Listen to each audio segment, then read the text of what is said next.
అమ్మవారిని ఉపాసించేటువంటి నవరాత్రులలో 5వ రోజున స్కందమాత అనే దుర్గాదేవిగా ఆమెను పూజించాలి. సింహాసనగత నిత్యం పద్మాశ్రితకరద్వయ శుభదాస్తు సదా దేవి స్కందమాత యశస్విని. సింహాసనం పైన కూర్చొని ఉండి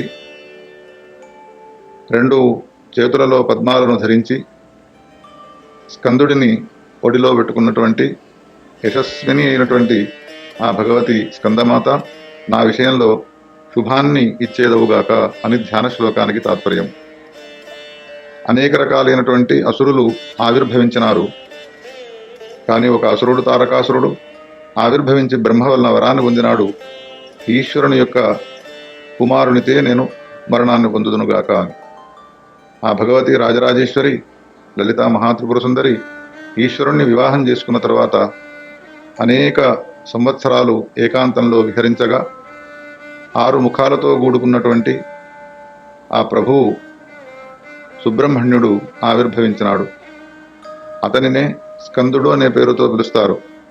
అనేక నామాలతో పిలువబడేటువంటి ఆ కుమారస్వామి స్కందునిగా ఆవిర్భవించి తారకాసురుని యొక్క సంహారం చేసి దేవతలకు క్షేమాన్ని కలిగింపజేసినాడు. రాక్షసుల యొక్క సంహారాన్ని చేస్తూ ఉన్నటువంటి భగవతి అనేక కార్యాలకు, అందులో రాక్షస సంహారానికి సహాయాన్ని చేసి తారకాసుర సంహారం చేసినటువంటి స్కందుడిని ముద్దాడి సంతోషించి తన ఒళ్ళో కూర్చుండబెట్టుకొని అనేక వరాలను అనుగ్రహించినది. స్కందుడితో కూడుకున్నటువంటి తల్లిగావున స్కందమాత అని ఆమెను పిలుస్తూ ఉంటారు.